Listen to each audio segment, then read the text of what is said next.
So I'm now on page 9 of the lab, and I am going to conduct a hypothesis test about a mean.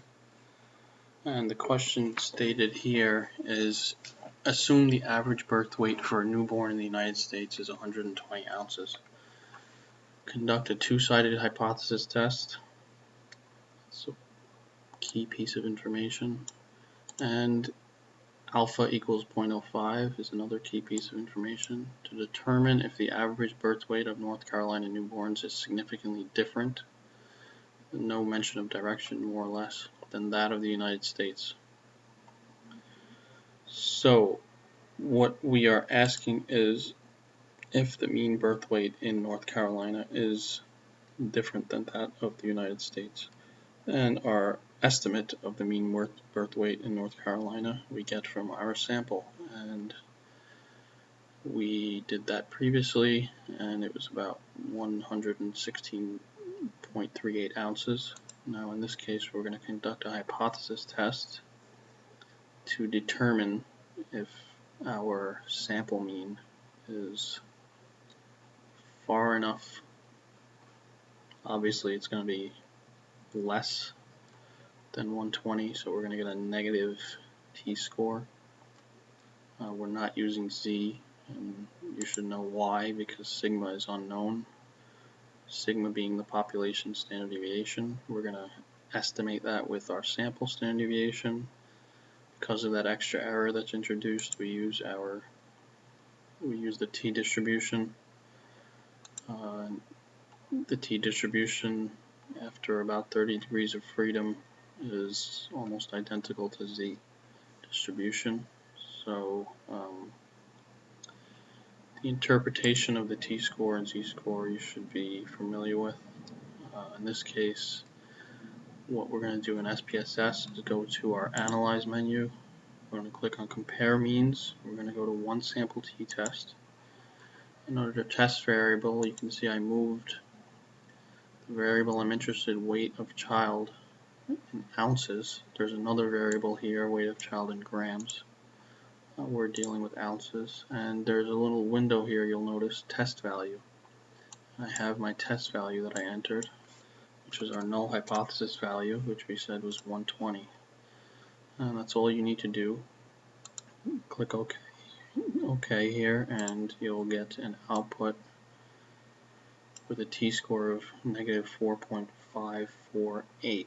So that's pretty strong evidence indicating that the mean is lower than that of the United States population of 120.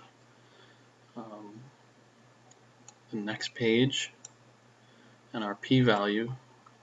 Before I go on to the next page here, you see p.000. So this is pretty strong evidence that the mean birth weight in North Carolina is lower. Now in this example, this was just an example.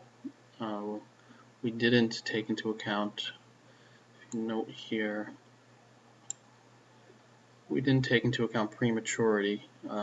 If we did restrict our analysis to full-term infants, our mean and standard deviation would be 120.19, 17.74. So most likely we wouldn't reject the null in that case. In this case, since our p is 0.000 and we have a t-value of negative 4.548, our p being less than our alpha 0.05, we reject our null and we say that the mean birth weight for infants in North Carolina is not 120. And the next page is the hand calculations. You can see here we are using z in this case if sigma is known. Because sigma is not known, we are using t. And t's distribution and z distribution, as I mentioned, when degrees of freedom are greater than about 30, the t distribution and z distribution are pretty much the same. You should know how to interpret these scores. In this case, negative 4.525 SPSS got negative 4.548. That's just a little different due to rounding. Our p-value, in this case, we want to get in Excel for a t-distribution. Now, if you recall, last time we had to multiply by 2 to get the two-tailed for the z-score when we were dealing with the proportions. Now we're going to be able to get the two-tailed automatically with SPSS. You see this option here, t.dis.2t. It's going to give us our two-tailed probability. And in this case, we do not need to use negative sign. We simply write in our value of 4.53, and degrees of freedom in this case, n-1, 799, n being our sample size. And we get 6.8 times 10 to the negative 6. That's a pretty small probability of getting a score. A sample with a mean as small as ours. If the true population value was 120, the probability of getting a sample with a mean as low as ours in that sampling distribution, if you remember, visualize that sampling distribution, the sample would be all the way out in the left tail, really very far from the center, the mean of 120, and